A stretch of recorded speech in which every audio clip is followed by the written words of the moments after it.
Hello, family, and welcome back to the Explore the Extraordinary podcast. My name is Betty, and today I'm joined by Shannon. And Shannon is a podcast host. She's a voice actor. She's also a psychic medium. And we connected several months ago. I was on Shannon's podcast, and we had such a great, vibrant conversation. I knew that I definitely wanted to repay the energy in this way by having her to come contribute to the community at IANDS. And so I'm really excited to introduce her to everybody. And I'm going to toss it right over to you, Shannon, to introduce yourself. Thanks for your willingness to serve.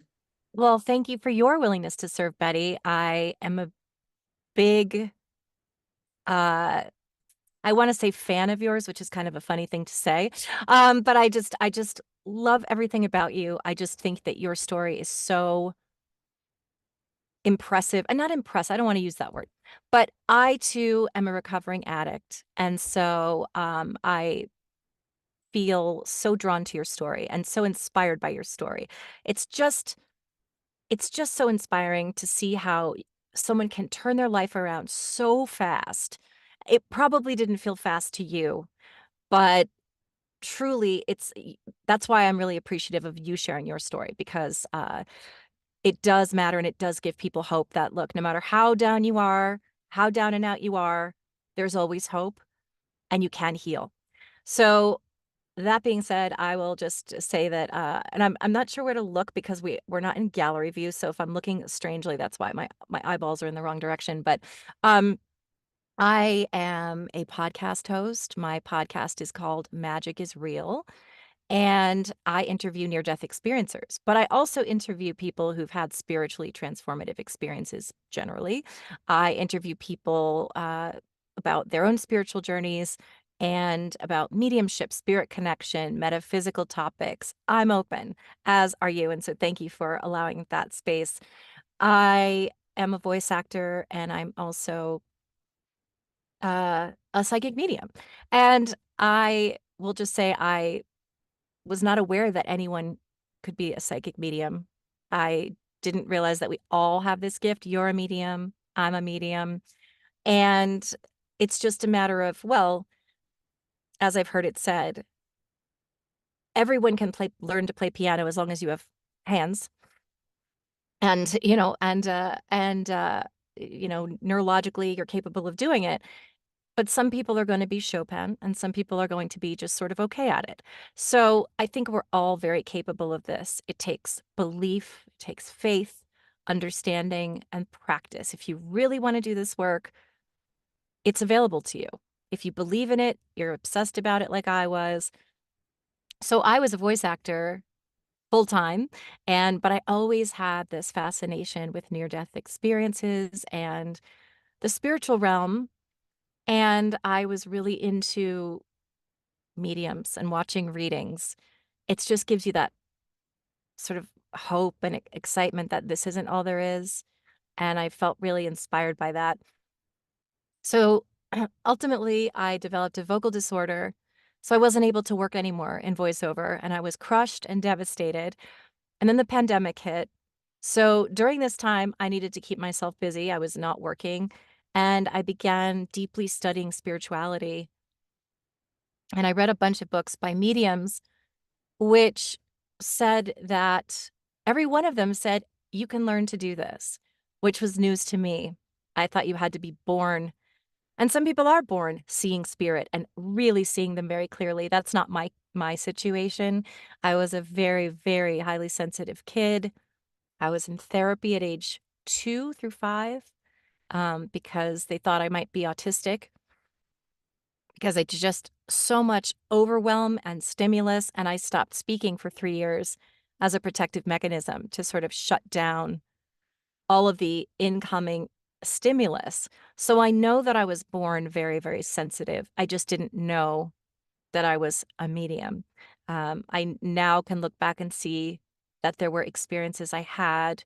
I remember being laying on the couch and I had the chicken pox. And I always thought it might have been a hallucination, but I saw this man walking down our driveway wearing a top hat and a cane and this long trench coat.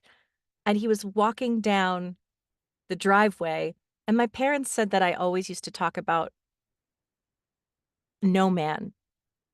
I said, "There's this guy that's around called No Man," and I was afraid of him. He scared me a lot. So there are little things like that where now looking back, I'm like, "Oh, that was probably a spirit encounter," and I didn't realize it. I would wake up screaming. My mom said she would come in and think that I was being murdered. She'd have to come in because I would wake up with night terrors and screaming and all of that sort of stuff. So as an anxious person, as a highly sensitive person, I know that I was sort of primed for this work, but it wasn't until I had to sort of give up for a while on my chosen career that I began to really delve into this world. And then I started taking classes on mediumship development and was just absolutely shocked when one of my first workshops with medium Fleur, who's one of the best mediums I've ever seen and know of. She was living in LA at the time. And so I went over to actually, I did one thing at her house and another thing in a workshop setting. And she led us through a meditation. And I'd never done this before. And I thought, oh, I'm going to be the quote unquote worst in the class. I don't know what I'm doing. She led us through exercises, and all of us were able to pick up psychic information, medium uh, messages from quote unquote dead people who are not dead. They're just in a different form. And I got so excited. I called my mom and I said, Mom, she was always into that stuff too. And I'm like, this is real. I can do this. So that sort of spurred this excitement for learning. And then all through the pandemic, I gave free readings as practice. And at first, yeah, I sucked at it. That's kind of the nature of it is you don't exactly know what it feels like. You're still adapting to understanding um, this is what it feels like when a spirit's communicating with me versus my own thought. I still, as a professional medium, sometimes get the two confused, or it's not a perfect science. But what you do is you really do a lot of sitting in the power, which is meditating and getting used to the feeling of your own energy so that when another energy moves in, you can tell the difference. Oh, that's not mine. This sounds different. The way this comes in. So that's why practicing is so essential because it allows you to practice. So if I say to you, okay, Betty, there's a grandmother around you and her name is Angela. And you say, no, okay, she's wearing a brooch. No. And I go, okay, well, maybe I'm making this, maybe this is in my imagination. Now, that doesn't always mean that it's in your imagination, but I'm just saying for all intents and purposes, doing a lot of readings where I was wrong. Then when I would get it right, I go, "Oh, that felt different." When when I said, "Oh, your grandmother's name is Mabel and she's from this particular state and she was born in 1947 or before she would have been before then." You would say, "Yes, that makes sense to me." And then I was able to say, "Okay, you know what? When that information came in, it sort of came in sort of in the back of my mind, like a soft whisper, and I felt a tingle on my scalp at the same time. And all of these energies can be so subtle. You're teaching yourself to tune into the subtle energy of the spirit world. Sometimes it's not so subtle. Sometimes I'll feel a rush of energy and suddenly I'm getting stuff so clearly that I'm like, okay, this spirit really wants to communicate and I know I'm right. But it took me years. It took me years of practice, sitting in meditation, uh not being afraid to be wrong and trusting my intuition to get to a place where now I'm able to give readings professionally and most of the time do a good job, do a really good job of allowing spirit to use me to do work for them because as mediums our client our client isn't actually our client. The spirit world is our client. Yes, the person across from us is paying for us and yes, we are holding space for them and hopefully giving them comfort, hopefully helping them in their healing journey. But really, I'm just the vessel. I'm just allowing spirit by asking them, please use me to communicate what you really want your loved one who's left behind to know. And the purpose of that is to bring healing or unanswered questions, have them answered for the person that is sitting across from us. So, yeah, I think ultimately it's just important to remember that I'm not any different from you or anyone else. It's a matter of faith, belief, practice, passion, and trust. Trust. So Yes, I my love tattoo. that. That's Yeah. so great. Thank you for sharing that. I was just telling Shannon before we started recording that I've recorded 3 podcasts today, and I was just talking to another medium, and the story is so similar. Is I it? mean, it's amazing because, and I feel like as you were talking, my whole crown started to light up with tingles, and I was like, okay. And I recently went and saw a medium, somebody that I just had on the podcast recently too. Her name's Michelle Claire.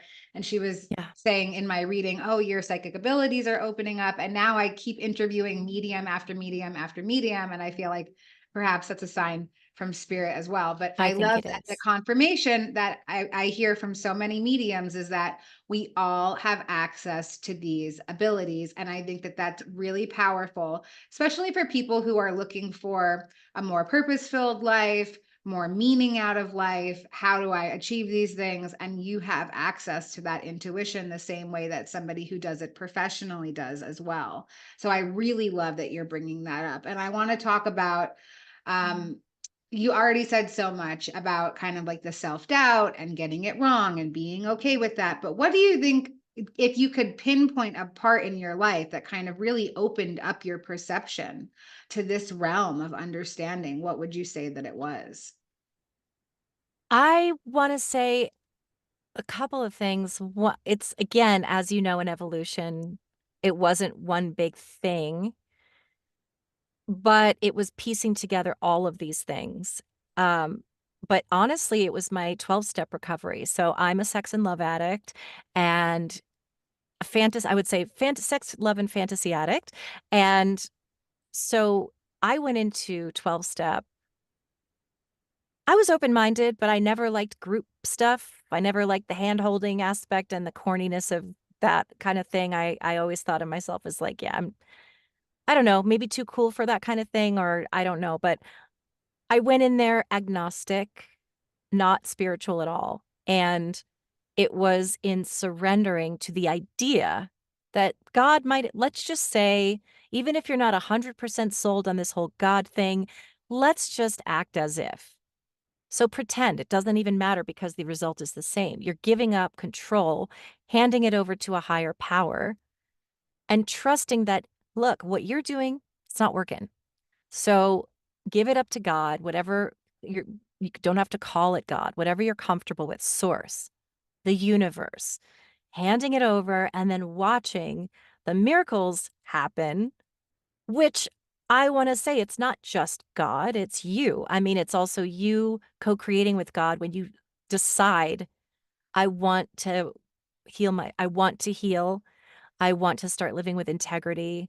I want to um, learn, take contrary action, and so that I can be proud of myself and that I start to have more self-esteem. So seeing the miracles within the program is sort of like what opened me up to the idea of it. And like I said, I was always I believed in mediums. I just didn't know what all of it really meant. And I would say too that the second the second answer is that even as a medium, I have my own skepticism. Sometimes I'll be like, "Am I really a medium or am I just getting lucky?" There are times when I'll have a not so great reading and I'm like, "Maybe I was just lucky all those times. Maybe," but sorry, my nose is itchy today. Maybe it's a spiritual thing, maybe it's the weather. Um, so there was one day where I always thought that I had to do this. I have to light candles and do my prayers and wear my crystals before reading. And or else I might not be able to connect. Or maybe because I'm on antidepressants, I'm not really connecting. Maybe it's dulling my senses. Well, one day I got on a plane and a girl sat next to me and her mother in spirit came to me and for 5 hours talked to me as clear as day. Turned out she'd been a flight attendant. I'm getting chills. Turned out she'd been a flight attendant. So she lived her entire life on planes. I'm getting so many chills right now. She's probably with me because she ended up being one of my, not spirit, I don't want to say spirit guides, but she's one of my spirit people who has ever since then been with me. And I can call on her in a second. And this reading blew my mind because I was just on a plane. I was on antidepressants. I was not in any kind of a spiritual state. I was literally just looking at this girl and I just knew it all.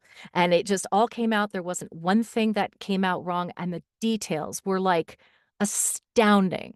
The names, the dates, the plate that told me what she was going to name her child. Um, and she said, that's the name that we chose, Savannah. How would I know that? Like just, and that was when I was like, magic is real. This is real. This is 100% real. I'm sold. Mic drop. Thank you, Spirit. And I had just been doubting my abilities that very week because I had a couple readings that I didn't really get much. And this woman not only came in to help her daughter, who's only 23 and lost her best friend, who was her mom, she also came to help me and say, you got this. You can do this. And I'm going to show you right now. And it was this amazing thing that we did together. And she kept talking to me for days. I kept texting Maddie going, your mom just said this. She'd go, oh my God, expletive, expletive, expletive. How is this happening? And I was like, it's real. It's real. That's all I know. I may not have control over it all the time, but that was like my biggest, whenever I doubt myself, I'm like, just remember Maddie's mom and the airplane and everything that happened for 5 hours straight. There's no way I could have channeled for that long and Yeah. have it not be real. That is so awesome. And, I tell people that I get to work with all the time, and maybe not in this particular capacity of like being a medium, but just trusting your intuition as well. Yeah. If you can go off of one piece of tangible evidence that you have, and I really think that we all have at least Yeah. one piece of tangible evidence of something bigger going on, whether it's a feather going past your face when you're feeling, like in a moment of deep despair, or seeing 11:11 on a clock, or like whatever you want to make your miracle be, like this is our universe, we're designing it. But we all have at least one piece of tangible evidence that we can hold up front. Like I write it on post-its because I forget so much, even with Do you all of my. have one? Do you I have have one I have like that stands out? well, I mean, I have so many moments of intuition Yeah. that, yeah, like I have a squirrel story. I think I shared it with you, right? Where I manifested a squirrel in the middle of winter, and then I opened up a book to a random page, a random book on a random street, random day, and it said the squirrel, and like I had just asked for a spiritual sign, and the sign was a squirrel, and it just Yeah. came over and over and over again. And I think that those moments are so, just to be able to hold that in your vision so that you can continue to work your way through your process is really incredible. And I love that you're talking about the 12 steps. And you mentioned, I wonder if maybe you'll talk a little bit about recovery with me. You Yeah. mentioned that you're a sex and love and fantasy addict, and maybe people aren't exactly clear with Hmm. what those things mean. So if you want to take some space and maybe share a little bit about that and a little bit about Yeah. your own journey, if you're willing. Thank you. I'm passionate about talking about recovery because I really want people to know that if I can do it, you can do it. It, we all have, I think, as humans, we tend to reach before we have these tools that we learn in 12 step. We have the tendency to reach for something outside of ourselves for comfort. So I know that you had just severe trauma in your life. I didn't have what people would call severe trauma, but it was my own sensitivity, my own I have just severe anxiety. I was just born that way right out of the gate. I have very, very high anxiety and very sensitive. So everything that happens is a trauma when you feel so deeply. So uh, you know, some of us reach for alcohol, some for drugs, other kinds of drugs, some for gambling. My thing was always validation from other people because I didn't feel safe unless someone else told me that I was okay. So mine was in all areas of my life, even like bosses or I had friends who bullied me as a kid and just letting people walk all over me and not having any boundaries and people pleasing. Those were my big qualifying characteristics, but it translated into romantic life by choosing people that were addicts, unavailable, emotionally unavailable, wounded, and just wanting the validation from them through sex. So I wouldn't say I'm like a sex addict in the sense that there's also there are kind of two, there's love addiction, there's sex addiction. There's both underneath it all. Sex addiction can be, you're addicted to different, I don't know if I can say it on YouTube, so I'll just, because it might censor you. So I'll just say, people are addicted to different ways of stimulating themselves or inappropriate behavior with people. And mine wasn't that as much as the sex was a way to get love. And the problem was that I've chosen people that in their own way can't love themselves. So they can't possibly love me. They can't receive my love. But when they couldn't receive my love, it was a self-fulfilling, well, then I'm not lovable. So there's something wrong with me. I was born with a big birthmark on my face. Right here, I have a scar, and people would point and tell me I was ugly. So that stayed with me. And every time someone would reject me, it was, yep, you're ugly. There's something wrong with you. You're weird. I was elective mute and had a birthmark on my face. So all the kids were like, that's that weird girl. I had my own classroom where I had sort of like a special teacher that would work with me. And so I always felt sort of different and weird. And I would date people who just couldn't give me that love or were inconsistent or were cheating on me and then it would always come back to me going, yeah, it's me. It's my fault. I'm defective. And then just seeking for more and more and more and then being suicidal every time that somebody would break up with me. It was like, well, that just means that I'm worthless. And so I didn't want to live anymore.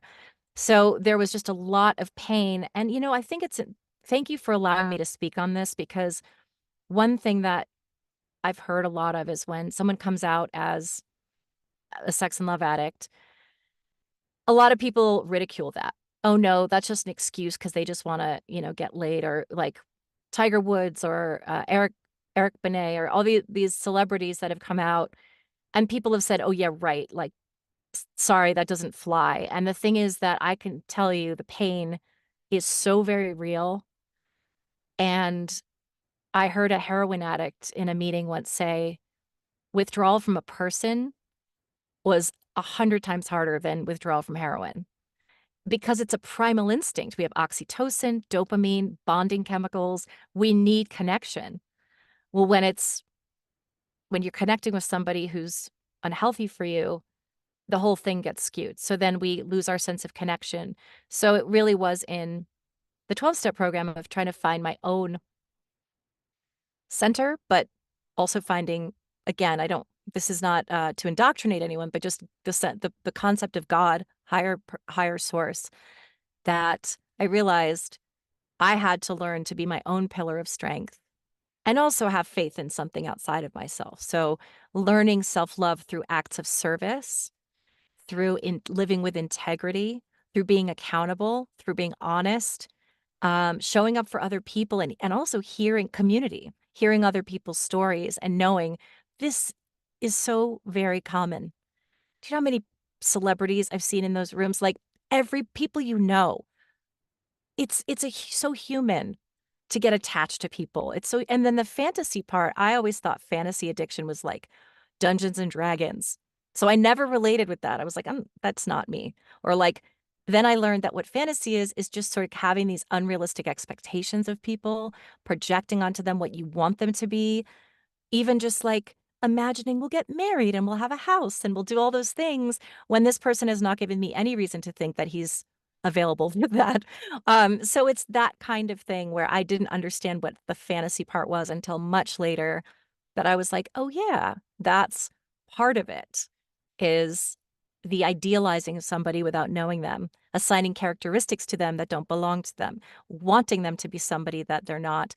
But it's all just to escape having to take responsibility for your own self and your own uncomfortable emotions. So it's learning to sit with those uncomfortable emotions and knowing this is not going to kill me.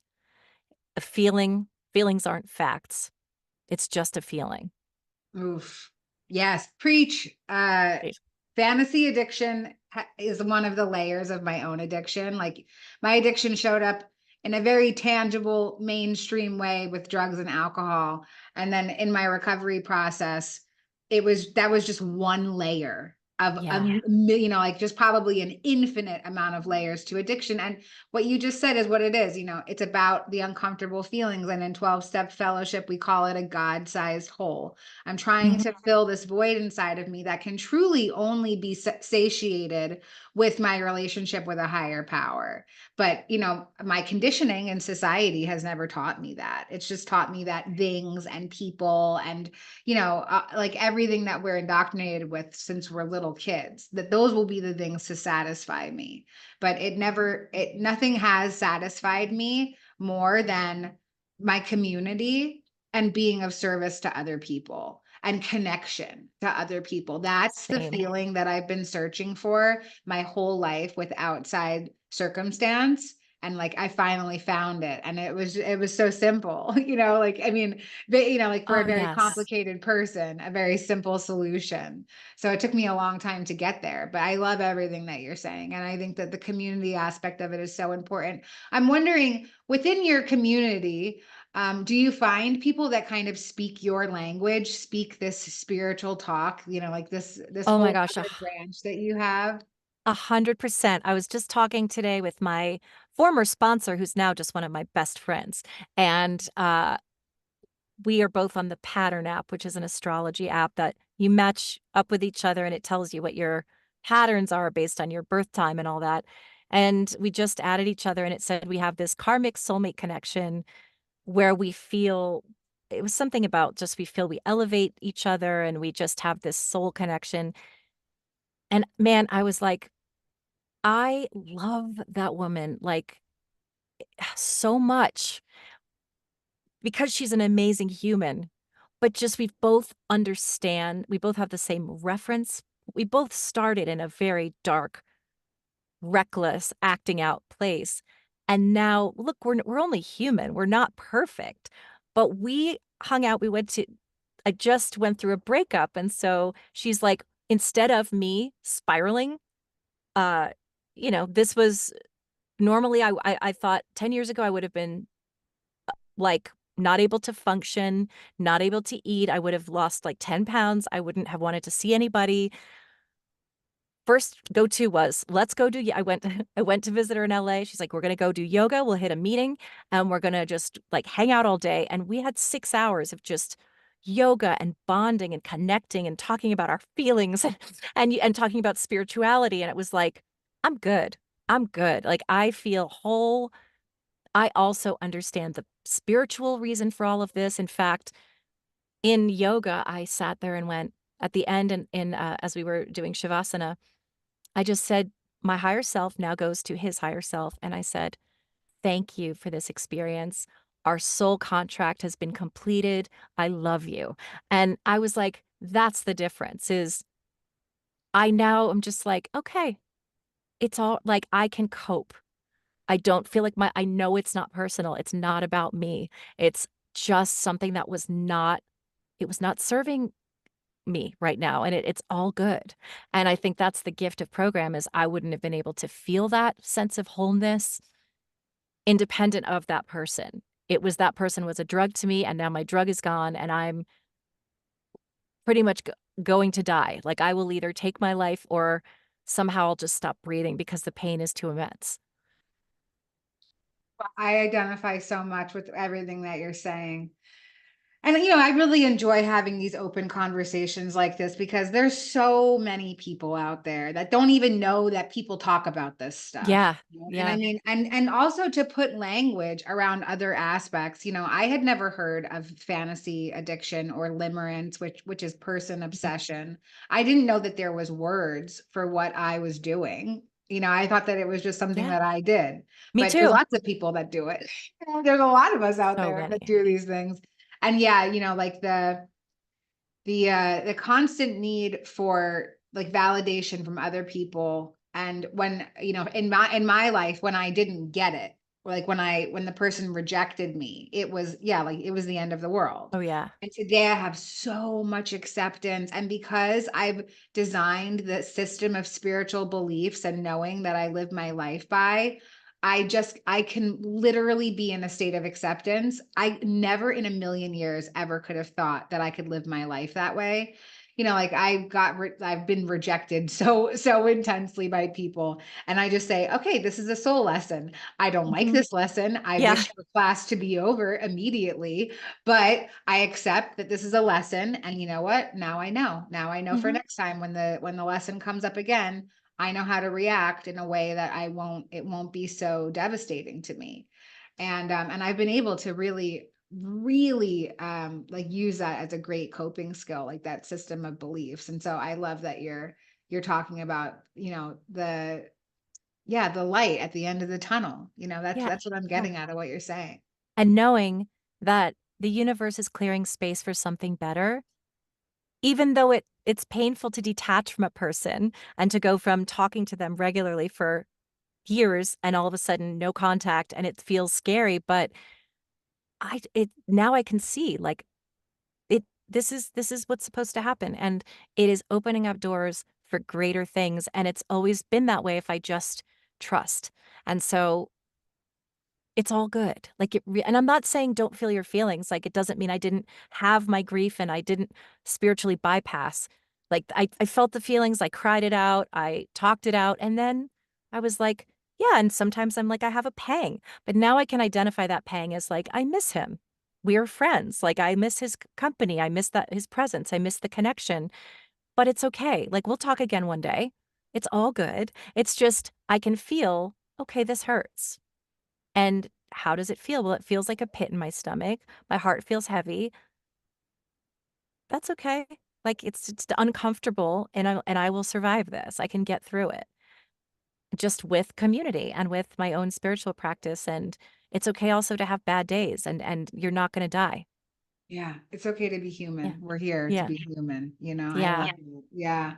What is your what I heard you say that your mom is really open to mediumship and that you have kind of a crew of friends that speak your language. I'm wondering what is your life like when you maybe explain to strangers or people that you don't know very well that you're a medium? That's such a good question, Betty. I don't say it to everyone. I kind of gauge. I'll sort of maybe drop a little thing just to see if they're into that stuff. And if they give me a blank stare, I don't go into it. But when I started doing this, my mom was like, don't post about it. My mom's a medium too. She doesn't practice it, but she always had abilities. And she took a class when I was a kid. It hasn't been a big part of her life, but now she's starting to rediscover it and be interested in it, so it's great to have her to bond with about it. We would go when I lived in Virginia recently, we went on some hikes in some historical battlegrounds and things, and she's like, "Let's practice our stuff and see if we can come up with names," and sure enough, she came up with a name, and then we saw it on a plaque, and but she said, "Don't share about it because you might lose people are gonna might think you're crazy or," and I was like, "No, I'm going to share because actually it's really interesting that in the last month I've had I've had to sort of weed some people out of my life who I realized were no longer in alignment. Not even because of this, but as I'm ascending and they're still seeing me as a person that I used to be, and they're not sort of supporting this new me, or they don't see me as healed, and they're still sort of talking down to me or berating me. And I was like, you know what?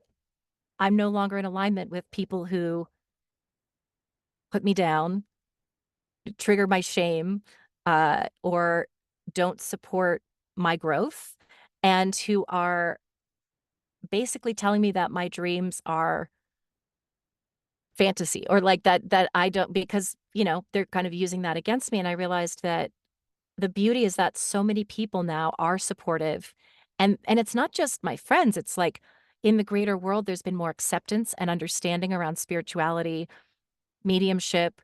Most people are like, "That's really cool." Only a couple times I've been like, "Well," and I say it expecting them to sort of I'll say, it may not be your thing, but I'm a psychic medium. And either they'll just go, oh, or they'll suddenly go, tell me everything. And that's how I know who my people are. But I don't have shame around it. I don't care if somebody thinks it's fake. I don't care if you don't believe in it. As long as you support me as a person, it's totally fine. I never push it on anybody.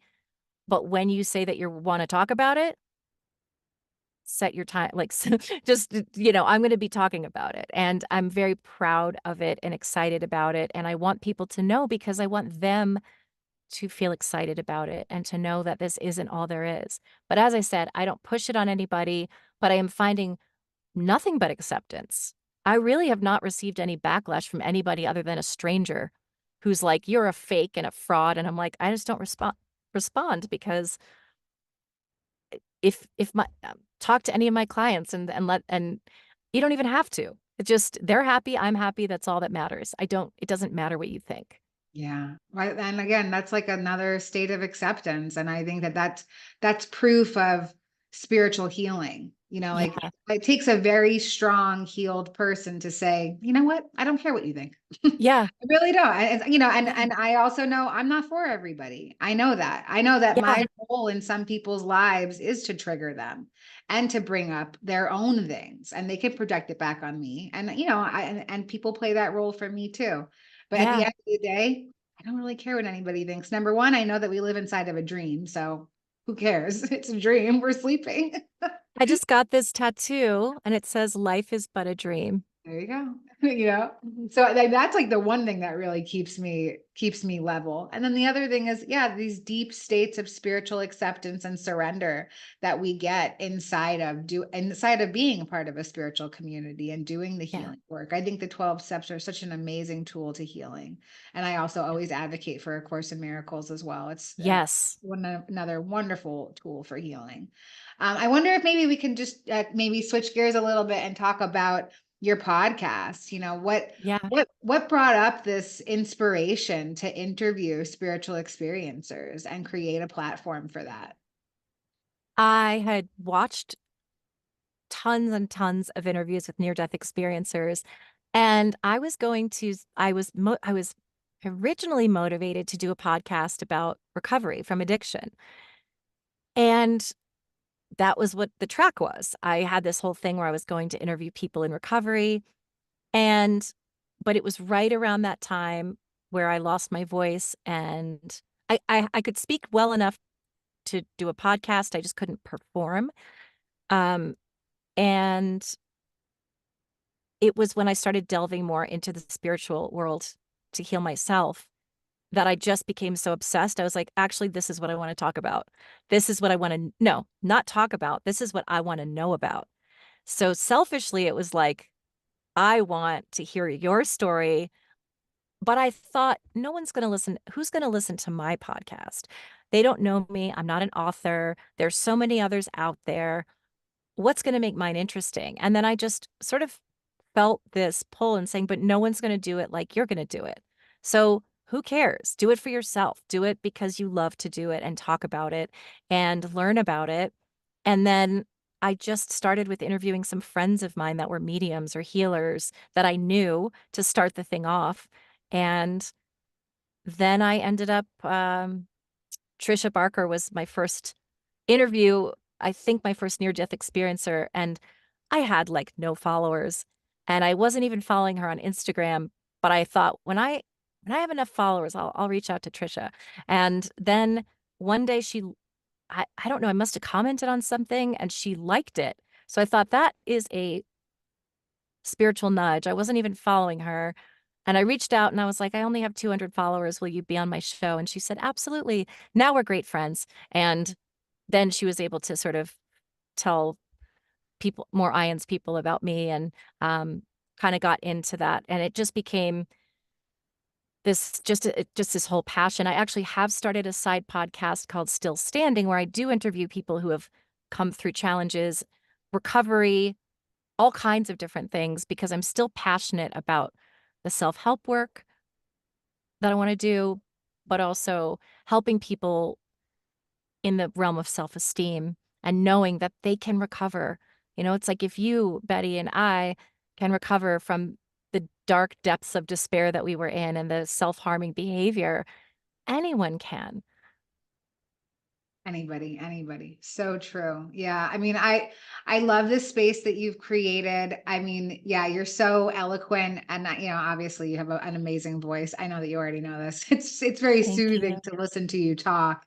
I've really enjoyed this conversation today. We've really hit on a lot of different things that I think yeah, I feel like spirit led us to talk about everything that we Yeah. talked about. So I just want to see if there's anything else that you'd like to share to feel more complete about our time together.